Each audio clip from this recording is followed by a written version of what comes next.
Hey, what's going on, everybody? This is Tyrone back with Tech Life. And T-Mobile's earnings call for Q1 just ended a few seconds ago. So that now ends all of the earnings calls for Q1 from AT&T, Verizon, and T-Mobile.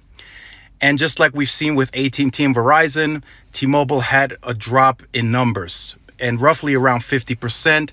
As most of you now are aware and have been following the channel and T-Mobile for some time now, you guys know T-Mobile has been posting 1 million ads per quarter. This is the first quarter that they weren't able to do so. And of course, they said it was due to COVID-19 and them acting on the store closures a lot sooner than anyone else. One of the main areas that was affected early on was Seattle. That's where T-Mobile is based out of. So they acted a lot sooner than any other company, and they closed stores very quickly. So T-Mobile said they had a huge start to the quarter in January and February, and then it almost came to a complete halt in March, and they ended up adding 452,000 postpaid ads, which is still big, close to 500,000, but it is not the numbers that they usually post. And the guidance for Q2 is even less. They are predicting between a number of 0 to 150,000 on postpaid ads. So there are a few interesting things that I wanted to point out. I was a part of the entire call. I was listening in. I know it was a bit choppy because it was over the phones, but I was trying to take notes and give you guys my perception and opinion on this. So T-Mobile stated, and you see it here in the video, that they have now control over 319 megahertz of spectrum on average. That is double of AT&T's and nearly triple of what Verizon has in terms of mid-band and low-band spectrum holdings. And I don't know how true this is. I will do some research, but they're also saying that they have 1,000 more megahertz on millimeter wave compared to AT&T. Of course, Verizon is the big winner on millimeter wave. They spent heavy on that back in 2017. In fact, they purchased the whole company. I forgot the name of it. I think it was like Space something. I forgot the name of the company, but Verizon purchased the whole company for millimeter wave, and then they were also a part of some of the auctions that recently took place. But so T-Mobile is stating that they are very well positioned on spectrum. That's why I wanted to post this picture that you see here. And we've known that. We knew if this merger were to go through, which it did on April 1st, we knew T-Mobile was in a great spectrum position for the future. And we're talking 5G. So we're talking 2020 and beyond, 2021, 2022, T-Mobile's process of the integration would be very quickly, very precise, and that they would spend more than they were as a standalone company. And in fact, we're already going to see that increase starting in the second quarter. So as of Q1, T-Mobile spent $1.7 billion. I think it was like 1.726 if I remember correctly. That number in the second quarter is going to inch closer to that $3 billion mark. So that's a decent increase. Still roughly around 1.5 to 1.6 billion lower than what Verizon is spending. So some of the first thoughts of some other people that I speak with, they were saying, if you are in a race and you aren't the leader, you gotta speed up or be faster than the person that's in the lead to take the lead in terms of leadership.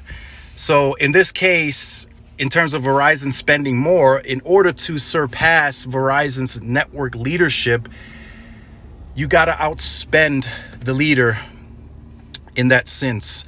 So I agree with that. In terms of what T-Mobile wants to accomplish and where they want to be, they may have to spend more. And I said that in previous videos because there's just so much to do.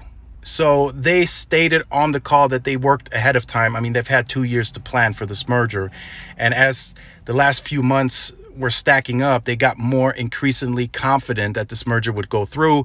So they stated on the call, it seems they worked ahead on zoning and permits with local governments already, extending some of the leases, or in terms of them being able to touch towers. So Some of the towers that they recently upgraded, say to band 71, they extended the time frame of them being able to return to that same tower and upgrade it again, so to speak, with that massive MIMO panel and millimeter wave or whatever they're going to add to that cell site.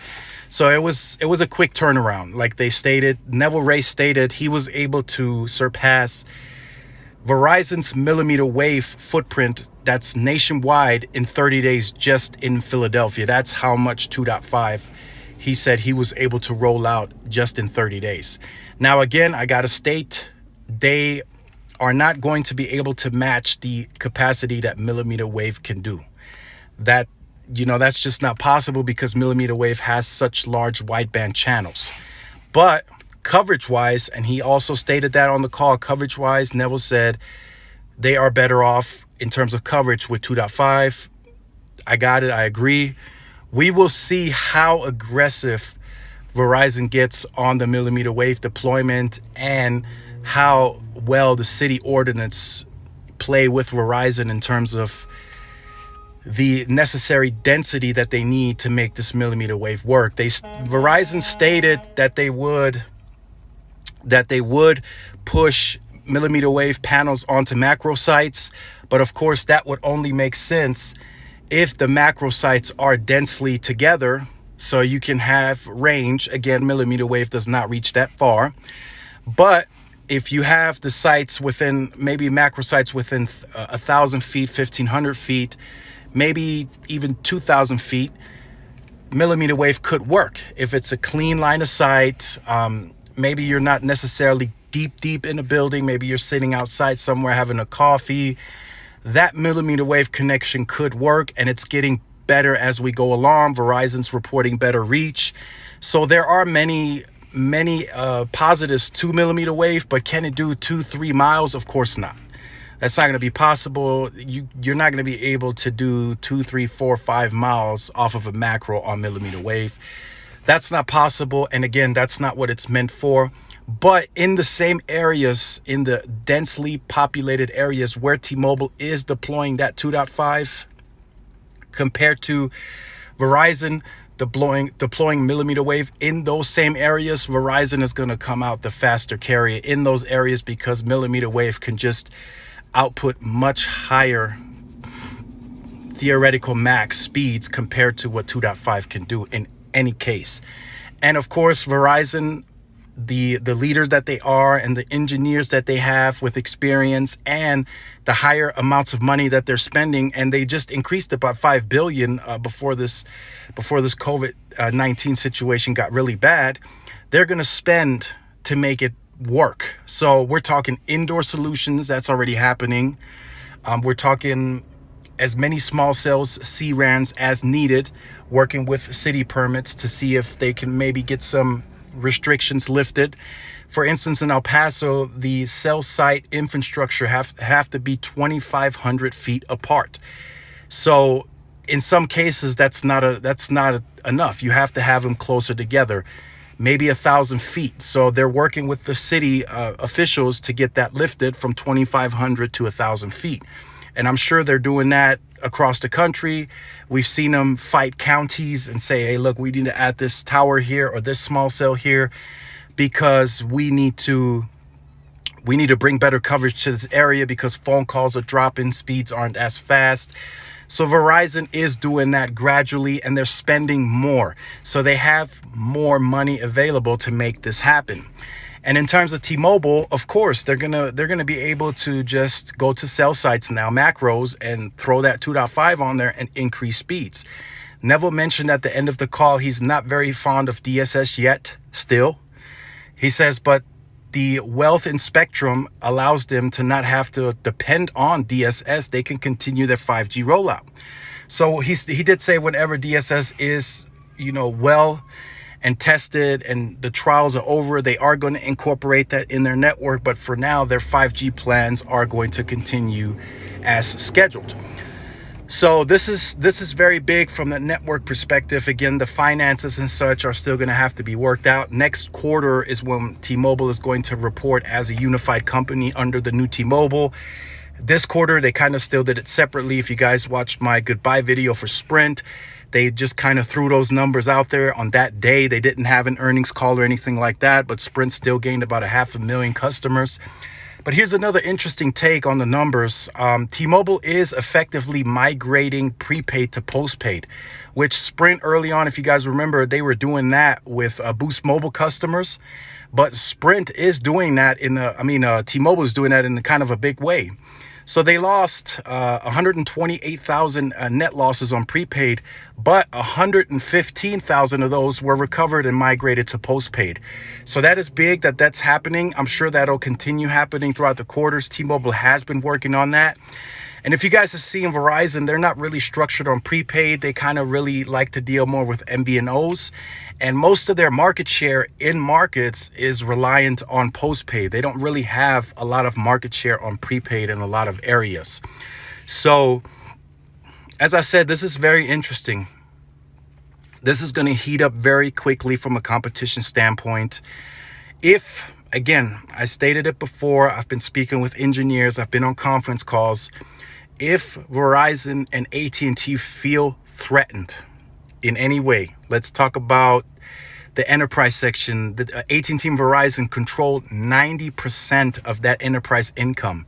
If they feel threatened by the new T-Mobile in any way, say they're starting to lose market share on the consumer side, on the enterprise side, T-Mobile is starting to take Fortune 500 companies away from them.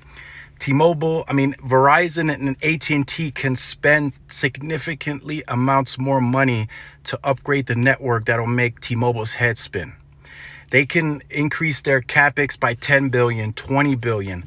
If they so choose to, they can do that to push the network to new limits and new heights. We're talking installing more DAS systems inside of buildings where T-Mobile is not even on their plan yet to do any of that. They can do so much more in terms of money wise. Over time, I'm sure T-Mobile will also be able to justify spending even higher amounts. But for now, for the integration process, they want to spend around 13.3 billion on a yearly basis. Will that necessarily justify them being able to roll out the nationwide network that they still lack and then still integrate the networks? That's the issue, because the integration is expensive in itself. Neville stated on the call he's going to have thousands of cell sites with 2.5 this year. But then again, will that mean that the rollout, which is also very expensive, is that going to come to a halt? So there are several different sections that will have to be tracked. Is the network still going to grow at a solid pace? I know they've been saying they've caught up to Verizon and AT&T, but their square miles are still behind the big two. AT&T is aggressively expanding. They've stated so. The FirstNet, they're investing a separate around 5 to 6 billion on just FirstNet alone on the expansion. So those are big numbers. And Verizon, of course, they've already had the larger network. They may not be investing or prioritizing expansion that much because they're already larger, but they're still expanding. So those are the numbers for the quarters. Like I said, all carriers are down for the quarters. Probably going to get worse in Q2. And then start to pick back up in Q3 as we return to somewhat of a normal. But all the companies are adjusting. And I know you guys see Dish Network here on this list, but there's really not much to say at this point. Dish hasn't even bought Boost Mobile yet. So we don't know. Dish is up in the air. Big old question mark on Dish. I will track that down for you guys. But I just wanted to make this video letting you guys know these are the stats. These are the numbers. It's going to get very interesting in Q2. I think Q2 is going to be a very big quarter in terms of network. We're going to start seeing more of that integration happen in other cities. Maybe even in your city, you're going to start seeing, hey, look, they're taking down this tower or that tower. Because for now, they have to act quick because they're operating 2 networks at this point in time. So that means two site leases, 2 rents, 2 backhauls. They're having to pay for 2 networks pretty much right now. So they need to decommission that Sprint network, the sites that they won't keep, as fast as possible, add that equipment to the T-Mobile sites, and then they need to act quickly on the equipment from T-Mobile that they're going to add to those Sprint keep sites and still expand the network further into this year. So again, if you are new to the channel, if you like the content, make sure you like, share, subscribe. If you have been on the channel, you can go ahead and end the video now. But if you are new, make sure you like, share, subscribe. Again, hit that notification bell so you are notified when I upload content. If you have a Twitter, make sure to follow my Twitter. I will put the videos on there as well. People have been emailing me as recent as 2 days ago saying YouTube is not pushing out the notifications. So I will put the videos on Twitter as well the second they become available. And this is Tyrone with Tech Life, and I will see you guys in the next video. Peace.